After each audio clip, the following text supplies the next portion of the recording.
Hello, welcome to my studio. My name is Kris, and in this video I'm going to show you step by step how I painted this beautiful cumulus cloud. Let's get started.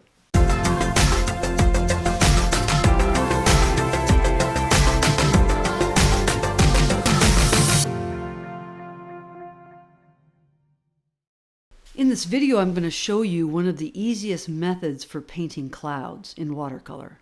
I use a technique called lifting. You'll need some paper towel handy for this exercise. Here is the reference image that I used for this painting. This is a copyright-free image from unsplash.com. I will provide a link to the image in the description below.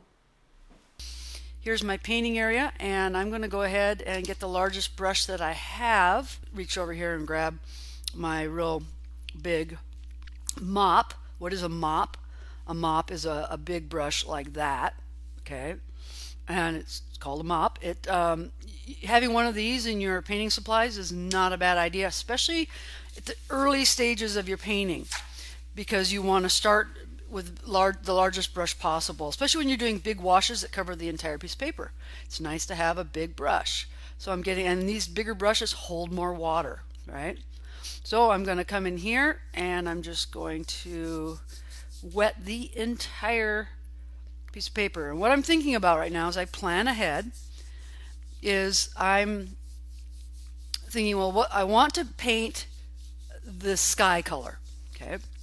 And so if I look, it's a little hard to see the sky in that particular picture. It's a lot of stratus clouds behind and all, but we're not going to worry about that. We're going to basically focus on the big white cloud in the middle and then just pretend like the whole rest of the sky is for the most part pretty clear of clouds and blue. Okay, so as you can see, I'm putting water in here. When you're putting on large masses of water for an initial wash, you don't want there to be puddles on your paper.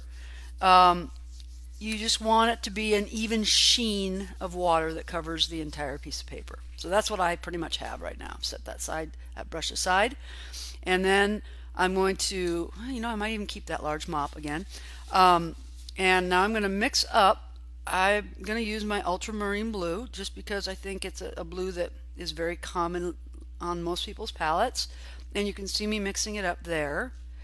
And I'm looking at how dark of a mix do I want. I don't want it super dark because the sky's pretty light. But I also know that when I put it down, it's going to dry a lot lighter than it is. So, I just kind of keep bringing some paint in until I get my mix right.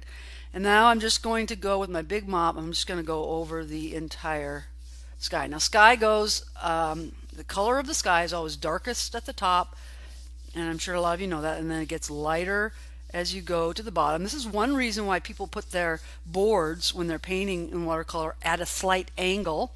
That way they can put their paint at the top, and then it'll somewhat flow down, and they can always take the bead of water that's kind of at the bottom of it and just kind of keep dragging it down. And you notice I didn't add more paint to the brush. I did that all in one big operation, okay, from top to bottom. And that is where you'll get the best results. Top to bottom, all one wash, with enough paint in the brush, enough moisture in the brush to just move all the way from top to bottom, okay? And that's why using a large brush is helpful, because it lets you do that. If you're using a little tiny brush, okay, you'd have to go back and forth a million times and you get all these little brush strokes, and that just would not look good. Now I'm going to take my piece of tissue that I have here, and this is where it's fun. Not that it's not been fun already, I'm sure you're having fun, but it's even going to get more fun because we're now going to lift the white. Okay, so this technique is something you have to kind of learn to do. I'm looking at my reference and I'm just seeing the bright white area. So I'm going to start in the upper, and I'm just looking at that one cloud. I'm not really thinking about the rest of it. Like I said, we're just going to ignore the white maybe in the stratus clouds in the back, but we're just going to do this one cloud. That's our main subject, and we're just going to, now I'm not just getting all the paint up because that would not make it look very realistic. I'm dabbing and sometimes pulling a little bit, and I'm just using a little bit, a corner of this. I'm not using the entire Now, you don't have to be exactly what you see in the thing, but just kind of get a sense. I'm leaving a little bit of blues in between the shapes, the whitest shapes, and I'm looking back and forth to my reference image and back, and just kind of, what do I see there? And it's cool because see, you go like, oh wow, you stand back and look at it and you go, hey, that looks like a cloud. What do you know? And this is so easy, right? Now this is something you can't, well, I don't know if I should say that, I can't, but this is something you don't really do in other mediums. Like if you're doing acrylic or oil, this is not a technique that you would use. It just wouldn't work. That kind of paint is not going to, you just be smearing it around. But because water-based, it gives us the ability to do that. There you go. So again, clouds are kind of opposite the sky, right? Sky's darkest and then lightest towards the bottom. The clouds are usually lighter on the top, closer to their light source, the sun. And, unless it's a sunset, which flips things around. And then lighter on the top of the cloud and darker on the bottom, which that's one reason why I chose this reference image, because I think it was a really good one for obviously representing that with really strong contrast, right? There's just really, really strong sense of contrast here. There we go. I might say, gosh, I probably shouldn't mess with this too much. Well, I'm going to come down here and say, I see one. I'm going to do one of these other little clouds over here just for fun. And maybe another one down here. Okay, these little tiny ones in the background. The more you press on the paper, you'll notice, the harder you press with your tissue paper or paper towel, the more paint you'll take up, and vice versa. So you can kind of play with it. It's a bit of a technique, and but you don't. Someplace you want kind of hard edges. See in here, I have pretty hard edges between the white and the blue in the background. Other areas, I kind of dragged it. I kind of tried to get a little softer edge, but so it looks something like that. And all the hard edge and the amount of paint you pull up is again the pressure you apply with the paper towel. So there you go, and that's enough of that. Alrighty. Now I'm wondering how. One thing I didn't mention at the beginning is whether or not you should have like your hair dryer with you. I always have it with me. It's always there if I want to pick it up and dry a little bit. I'm trying to decide. The other color that we're going to use next is our indigo. I'm just going to go with that because it's a pre-mixed gray. You can see it there on my palette. When that pretty much represents the color at the bottom of the cloud. Okay. And now let me talk. I'm going to stall a little bit, give it time to dry naturally. In case you don't have, I'm just going to kind of let it dry out a little bit. I don't think I'm going to use a hair dryer. Another way to make a neutral, just if you want to know, if you don't have indigo, right, how would you make that? Well, you would take a little bit of your ultramarine blue, which you see me putting in the palette there, upper right corner, and that's a pretty dark mixed green blue. And then I would come over and grab something like burnt umber, or it could be burnt sienna, but I think burnt umber might work better, and you don't want too much of it. And that's off screen, but it's basically a brown. And you see, I go ahead and put that burnt umber in there. Now I put too much and it's too blue. Sorry, too brown, so I need to come back, grab my ultramarine and put that in there. Okay. Oh, now it's too blue. Okay, but it's closer. It's actually not that different from that indigo. Some people might say it's even better than that indigo. I don't know.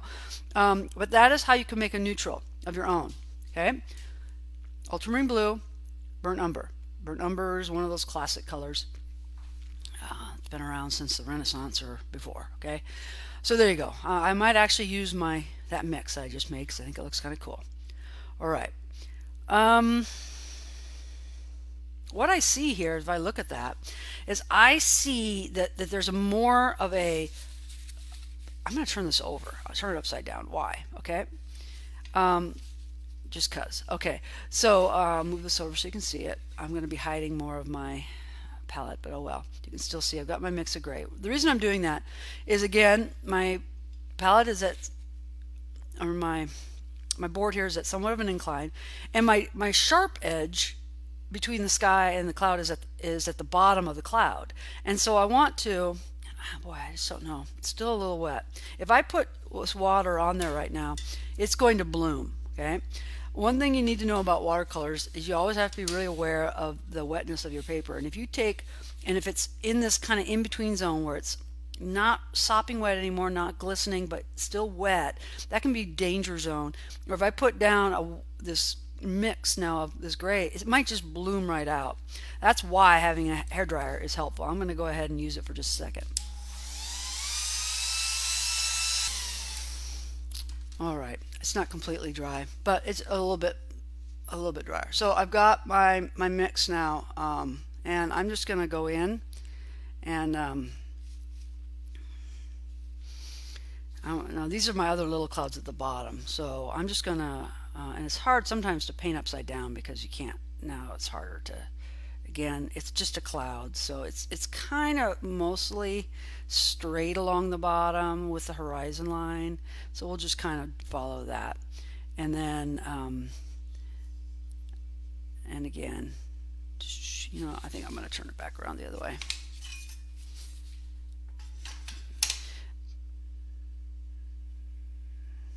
All right, so I'm coming up into these areas, and I'm going to do this fairly quickly. This is pretty much a mass of dark, right? But then it kind of moves up into these other areas.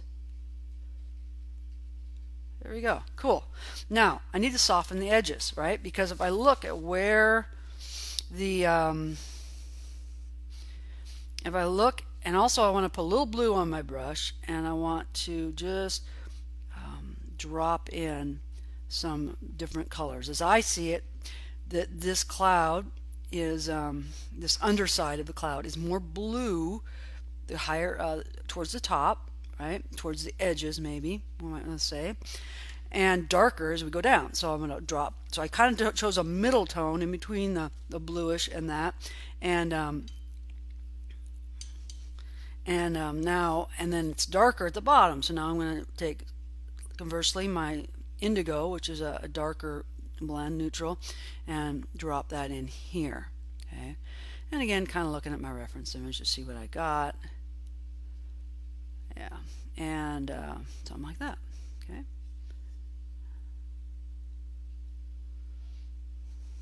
All right, something like that. And of course, that's going to blend out and create a nice soft edge naturally on its own. However, I want to attempt to do this thing I call lost and found edges. I don't call it that. That's what it's called by everybody. But that is where you see, this is a found edge, meaning it's a very hard edge, right? All along the top here. Now, it just doesn't look very natural if you just have this very stark, clear, delineated line, right, along there. So what they do then is they'll come, and not everywhere, but in places, we'll just soften. All I've got is my smaller number 8 brush, and I'm just coming in here and I'm taking that and I'm softening some, not all, of the places along this line.